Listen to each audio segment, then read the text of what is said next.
Assalamualaikum warahmatullahi wabarakatuh. Salam sejahtera untuk kita semua.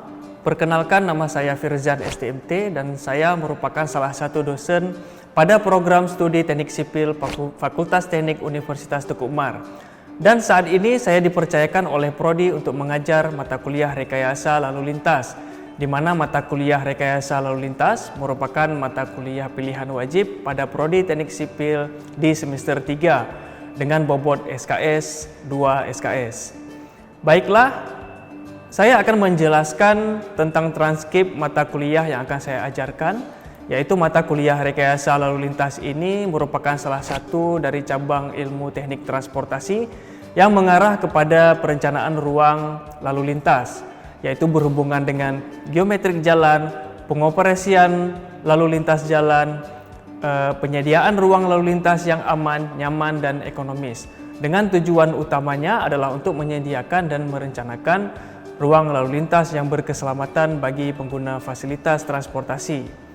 Memberikan pengetahuan kepada mahasiswa agar dapat mengetahui prinsip-prinsip volume lalu lintas, kecepatan lalu lintas, kepadatan dan arus lalu lintas, kemudian gerak kendaraan pada persimpangan, teori persimpangan sebidang, dan tingkat pelayanan jalan atau level of service serta kelengkapannya. Untuk beberapa capaian pembelajaran, baik itu capaian pembelajaran lulusan maupun capaian pembelajaran mata kuliah, di antaranya yang ingin kita capai adalah untuk capaian pembelajaran lulusan, yaitu sikap, keterampilan umum, dan keterampilan khusus, di mana mahasiswa mampu menunjukkan sikap dan karakter yang mencerminkan ketakwaan dan ketuhanan Yang Maha Esa, kemudian berbudi pekerti luhur, mampu menerapkan pemikiran logis, kritis, sistematis, dan inovatif. Kemudian untuk capaian pembelajaran mata kuliah, yaitu ada beberapa capaian pembelajaran yang ingin kita capai. Yang pertama adalah mahasiswa dapat mengetahui tentang prinsip-prinsip dasar daripada mata kuliah Rekayasa Lalu Lintas, mampu menjelaskan definisi, tujuan, dan volume lalu lintas. Kemudian yang kedua, mahasiswa mampu menjelaskan dan mengetahui komponen-komponen daripada lalu lintas, serta bagaimana karakteristik pengemudi, pejalan kaki, kemudian proses persepsi reaksi, dan karakteristik kendaraan dan jalan. Kemudian yang ketiga, yaitu mahasiswa mampu dan dapat mengidentifikasi langkah menganalisis kinerja persimpangan dari sisi kelayakannya. Kemudian yang terakhir adalah mahasiswa mampu mengimplementasikan dan menerapkan keilmuan rekayasa lalu lintas terhadap lingkungan masyarakat berdasarkan aspek pemakaian jalan raya serta kelengkapannya. Adapun beberapa sumber referensi yang akan saya gunakan, yaitu berupa buku ajar, di antaranya yaitu buku Rekayasa Lalu Lintas, di mana pengarangnya adalah Prof. Lexmono Purtanto, kemudian juga ada Pedoman Kapasitas Jalan Indonesia dan Dasar-Dasar Rekayasa Transportasi dari Christie dan K. Pada kesempatan kali ini saya akan menjelaskan lagi mengenai teknik daripada pembelajaran yang akan saya gunakan, yaitu dengan pendekatan metode DIA. DIA itu delivery, kemudian interaction, dan assessment. Kemudian saya akan menjelaskan satu persatu daripada pendekatan metode yang akan saya gunakan. Delivery yaitu cara saya menjelaskan dan menyampaikan materi kepada mahasiswa dengan cara penyampaian materi yang saya gunakan itu yaitu memberikan PPT perkuliahan, di mana nanti saya akan awali dengan pada saat penyampaian mata kuliah itu akan ada kontrak perkuliahan, di mana kontrak perkuliahan di sini saya akan memberikan aturan-aturan kepada mahasiswa mengenai bobot penilaian, kemudian dari beberapa unsur kehadiran, nilai kuis, UTS, dan UAS. Kemudian pada setiap pertemuan saya akan memberikan sebuah peta konsep, di mana di dalam peta konsep ini setiap pertemuan itu akan kita bahas apa-apa saja materi dan kesimpulan yang akan kita capai dari setiap pertemuan tersebut. Mata kuliah nanti saya juga menerapkan metode tanya jawab, ceramah, dan case study. Kemudian yang kedua yaitu interaction, di mana interaction di sini adalah bagaimana interaksi di dalam kelas sehingga pengelolaan kelas menjadi lebih interaktif, di mana terlebih dahulu dalam penyampaian materi nanti saya akan memberikan kesempatan kepada mahasiswa untuk bertanya kemudian menjawab terkait dengan materi yang akan saya berikan.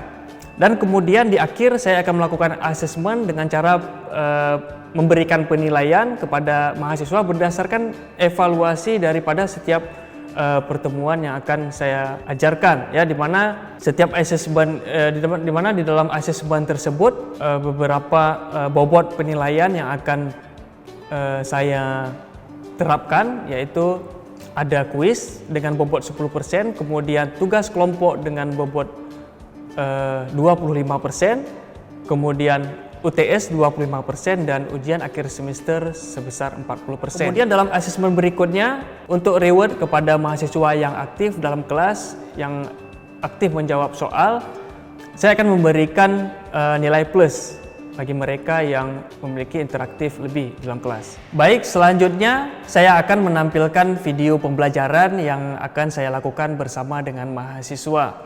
Selamat menikmati.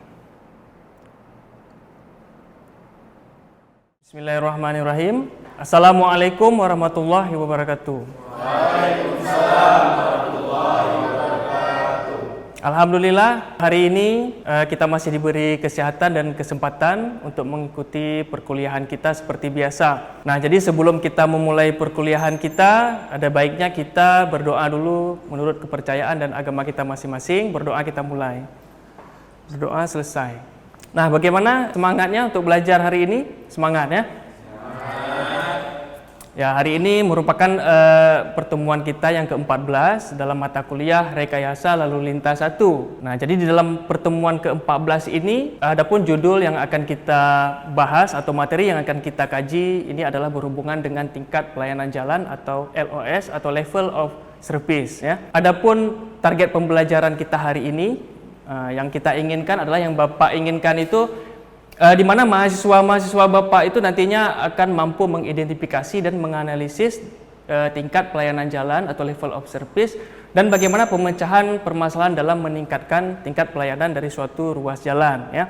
Seperti biasa ya, tentunya dalam kita belajar itu ada bahan ajar ya, bahan ajar atau buku referensi yang biasa kita gunakan. Itu salah satunya adalah dasar-dasar rekayasa transportasi. Nah, ini referensi dari Cisti dan Kenlam ya. Kemudian juga ada boleh dari rekayasa lalu lintas yang penulisnya itu adalah Prof. Lexmono juga bisa ya.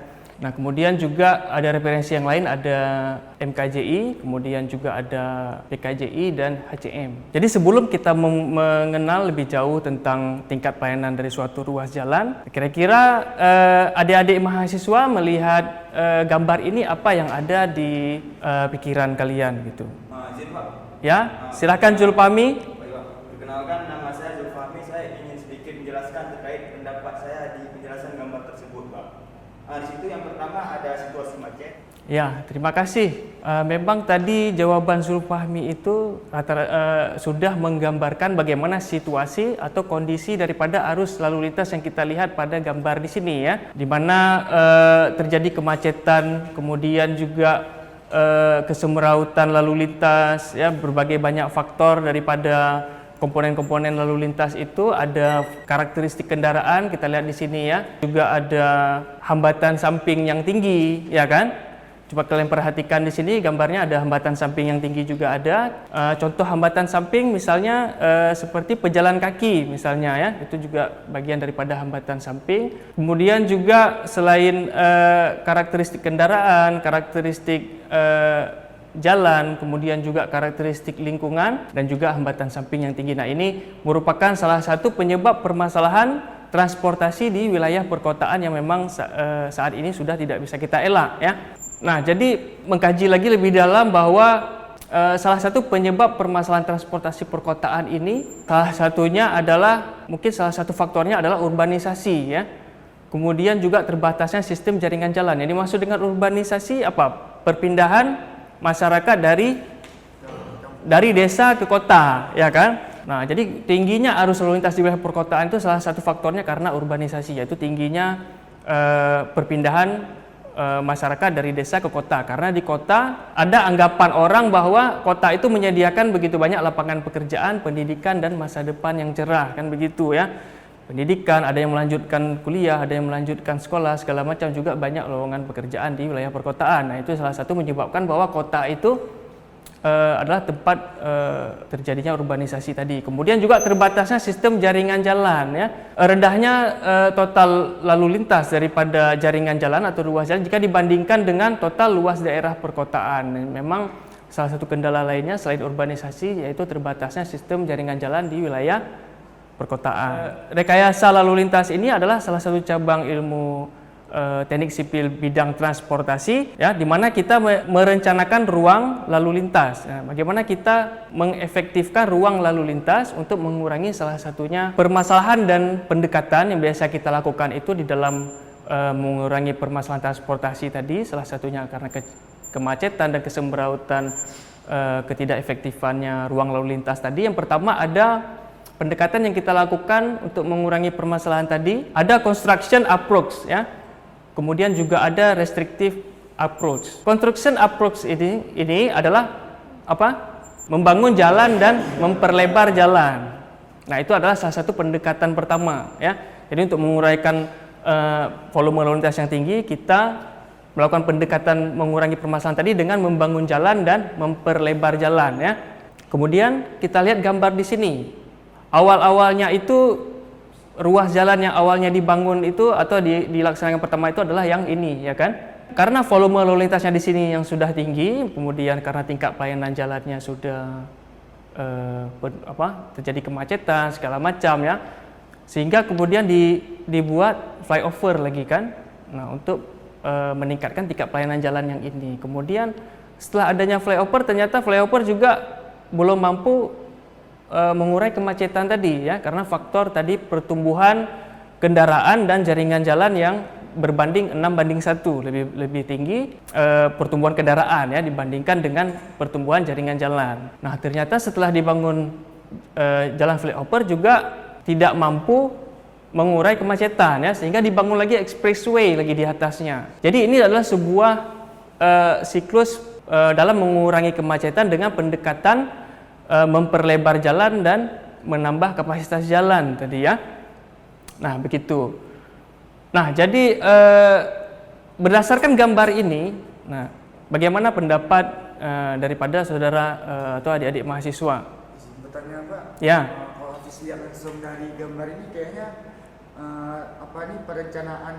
perencanaannya kurang memadai ya Pak. Habis itu pengendalian arus lalu lintasnya pun kurang terlalu tidak efektif Pak. Terus itu Pak. Gitu ya.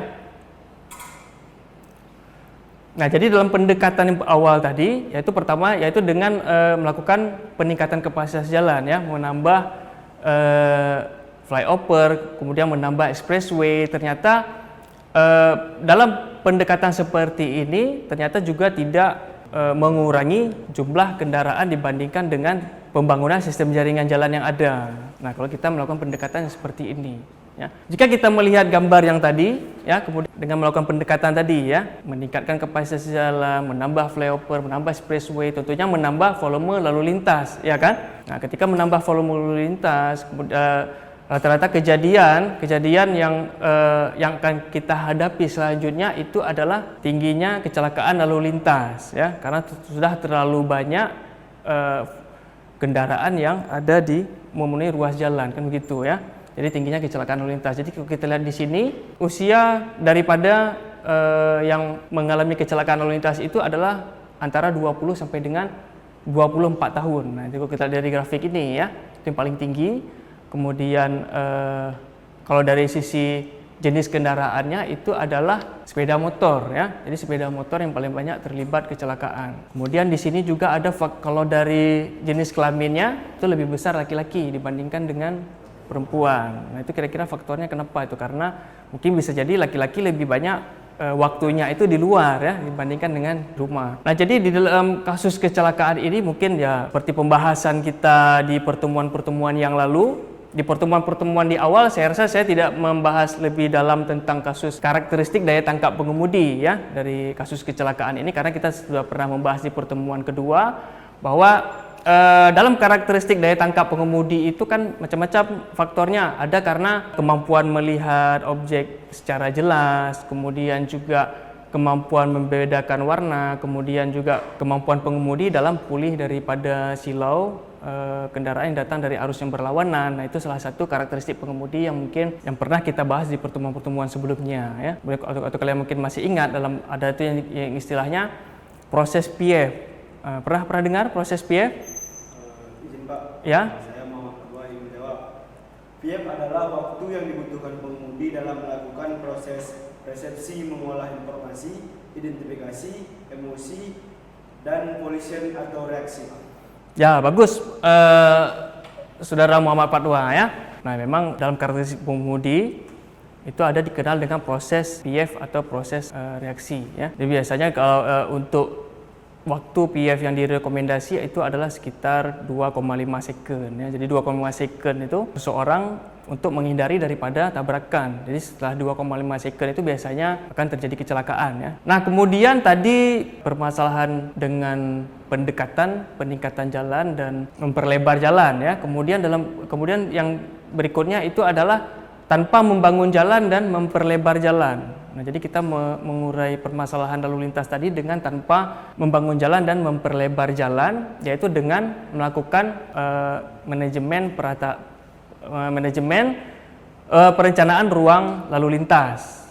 Nah, begitulah dalam mata kuliah rekayasa lalu lintas ini kita memang dituntut untuk bisa melakukan perencanaan ruang lalu lintas agar menghasilkan ruang lalu lintas yang efektif gitu ya, dalam meningkatkan tingkat pelayanan jalan atau level of service. Nah, berbicara tentang tingkat pelayanan jalan ya, berdasarkan keputusan Menteri nomor 14 tahun 2006 bahwa tingkat pelayanan jalan adalah kemampuan daripada suatu ruas jalan atau persimpangan untuk menampung lalu lintas pada keadaan tertentu ya. Ini adalah operasi terkait tentang pelayanan jalan atau tingkat pelayanan jalan, di mana di dalam operasi terkait tentang tingkat pelayanan jalan tadi ini ada 6 level of service-nya atau 6 tingkat pelayanan jalannya ya. Itu ada dari A, B, C, D, E dan F. Kemudian bisa kalian lihat di situ bahwa tingkat pelayanan jalan ini faktor utama penentunya itu adalah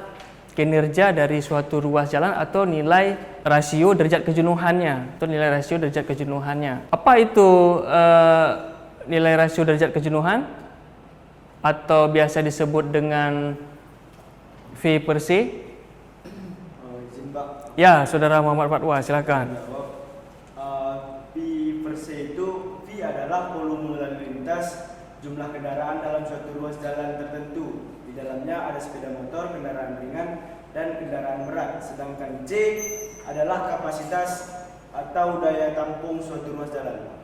Ya, bagus Muhammad Fatwa.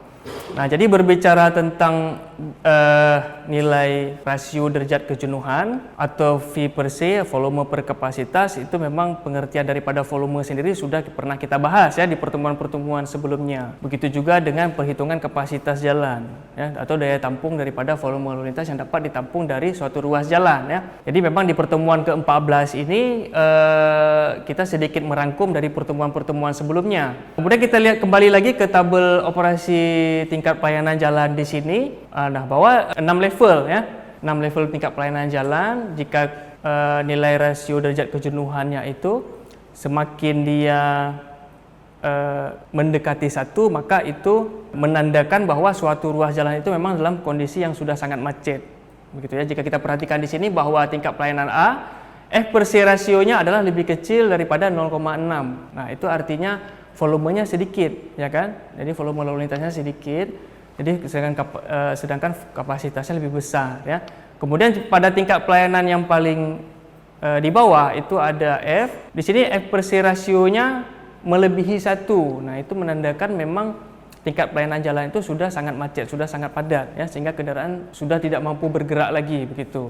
Nah, untuk mempermudah kalian memahami apa tujuan kita mempelajari tingkat pelayanan jalan, kita akan mengambil suatu studi kasus, itu adalah salah satunya ruas jalan di Kota Banda Aceh, ya. Nah, jadi ada salah satu ruas jalan yang ada di Kota Banda Aceh. Nah, pada kondisi ruas jalan tersebut, nah ini adalah ruas jalannya, ya. Nah, jadi permasalahan di ruas jalan tersebut adalah pasarnya itu macet dan semrawut tadi. Nah, ini ada volume lalu lintasnya sudah sangat tinggi. Kemudian permasalahannya juga di sini karena adanya hambatan samping. Hambatan samping tadi ada pejalan kaki, juga ada kendaraan yang parkir, begitu ya. Nah, itu sehingga menyebabkan pasar tadi sangat macet dan semrawut. Sedangkan padahal di sini ruas jalannya itu setiap lebar lajur jalannya itu ini lebar lajurnya itu ada sekitar 3 lajur di sini ya. Kemudian di segmen berikutnya itu ada 4 lajur. Jadi lebar jalannya itu sebenarnya luas. Nah, dalam kasus permasalahan ini ya sebenarnya lebar jalannya itu luas.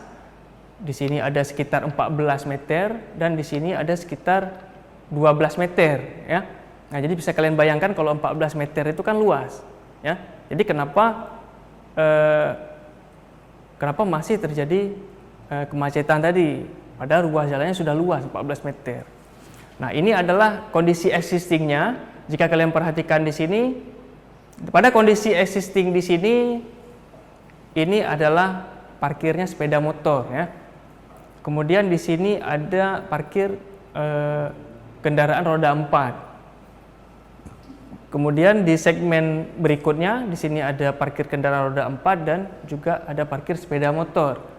Nah, kira-kira dilihat dari gambar ini, permasalahan di lapangan itu karena kinerja ruas jalannya itu menurun akibat apa? On-street parking ya. Nah, akibat on-street parking, seharusnya lebar jalannya tadi 14 meter cuman bisa efektif dilalui kendaraan itu sekitar 7 meter. Begitu kan? Nah, ini adalah kondisi existingnya. Nah, kemudian parameter berikutnya selain kinerja jalan tadi ada kecepatan arus bebas ya. Itu juga bagian daripada parameter penting di dalam kita menghitung tingkat pelayanan jalan. Jadi kecepatan arus bebas ini anggapannya adalah kecepatan pada arus 0 ya, kecepatan pada arus 0 dengan kecepatan yang menjadi pilihan pengemudi. Nah, jadi ada beberapa indikator kecepatan arus bebas yang harus kita hitung. Yang pertama ada kecepatan arus bebas kendaraan ringan, kemudian ada kecepatan arus bebas dasar untuk kendaraan ringan, kemudian penyesuaian kecepatan untuk lebar jalan, kemudian faktor penyesuaian kecepatan untuk hambatan samping dan lebar bahu, kemudian faktor penyesuaian kecepatan untuk ukuran kota. Jika kita perhatikan tabel di sini tadi, ya, kita sudah menentukan volume lalu lintas, kemudian juga kecepatan arus bebas, ya. Nah, kita lihat bagaimana kesimpulan daripada kinerja jalannya. Ya, tadi kita sudah dapat arus lalu lintasnya. Itu yang paling tinggi berdasarkan dari hasil pengamatan kita di lapangan adalah 1980 satuan mobil penumpang per jam. Nah, kemudian juga ada kecepatan arus bebasnya sekitar 38,16. Maka tadi F/C rasionya volume per kapasitas ya. Kapasitas jalan tadi dapatnya 2138,4. Maka dapat derajat kejenuhannya berapa? 0,93. Oke, 0,93 ya. Nah, jadi kita kembali kepada tabel operasi tingkat pelayanan jalan tadi, bahwa dalam kasus case study atau topik permasalahan lalu lintas yang tadi sudah kita jelaskan, dengan mendapatkan nilai derajat kejenuhannya berapa tadi? 0,93. Nah, kira-kira tingkat pelayanan jalannya berada di level 0,93 itu kalau di level E lebih kecil dari 1, kemudian di F melebihi 1. Nah, kira-kira di E ya. Nah, benar Muhammad Fatwa bahwa dalam studi kasus tadi yang sudah kita bahas panjang lebar tadi, bahwa tingkat pelayanan jalan di salah satu ruas jalan yang kita ambil tadi berada pada level E ya, atau level of service E. Nah, jadi ciri-ciri level E itu adalah arus lalu lintasnya tidak stabil, terhambat, kemudian tundaan tidak dapat ditolerir, kecepatan perjalanan rata-rata sekitar 2,5 km meter per jam atau kecepatan perjalanannya rata-rata sekitar 25 ya kilometer per jam dengan volume mendekati kapasitas ya, dengan tingkat kecenderungan tadi hampir mendekati 1. Setelah kita membahas panjang lebar ya tentang tingkat pelayanan suatu ruas jalan berdasarkan perkuliahan kita tadi, nah siapa yang mau menyimpulkan hasil dari perkuliahan kita hari ini? Silakan. Izin menyimpulkan Pak. Ya, silakan Supami. Baik, jadi kesimpulan kuliah hari ini adalah faktor utama dalam penentuan tingkat kinerja dan pelayanan suatu ruas jalan adalah derajat kejenuhan atau V/C rasio. Semakin tinggi nilai volume lalu lintas mendekati kapasitas jalan, maka semakin buruk tingkat pelayanan jalan. Sehingga perlu dilakukan rekayasa ruang lalu lintas dan skenario penataan ruang lalu lintas dalam meningkatkan pelayanan jalan. Ya, terima kasih Saudara Zulfahmi. Nah, jadi dalam kita meningkatkan level of service atau suatu tingkat pelayanan jalan itu memang sebenarnya ada beberapa skenario ya. Misalnya pada kasus tadi kita bisa melakukan penataan on-street parking misalnya dalam kemudian juga pengelolaan hambatan samping dan beberapa skenario yang bisa kita laksanakan. Nah, sebelum kita menutup perkuliahan kita hari ini, Bapak akan memberikan sedikit tugas ya. Ada beberapa memang dalam 14 pertemuan ini adalah tugas yang kedua ya. Nah, jadi tugas ini nantinya Bapak mintakan agar kalian mencari beberapa jurnal yang terakreditasi, boleh Sinta 5 boleh ya, yang berhubungan dengan tingkat pelayanan jalan ya dalam suatu ruas jalan itu, bagaimana skenario yang dilakukan untuk meningkatkan level of service dari suatu ruas jalan. Pada pertemuan kita berikutnya, Bapak akan mengajarkan tentang penggunaan software VISIM ya. Jadi software VISIM di sini adalah bagaimana caranya kita memodelkan perencanaan ruang lalu lintas dalam bentuk software. Nah, jadi harapannya supaya saudara-saudara bisa membawa laptopnya ya untuk kita install aplikasi software VISIM tersebut. Baik, kita cukupkan kuliah kita hari ini. Assalamualaikum warahmatullahi wabarakatuh.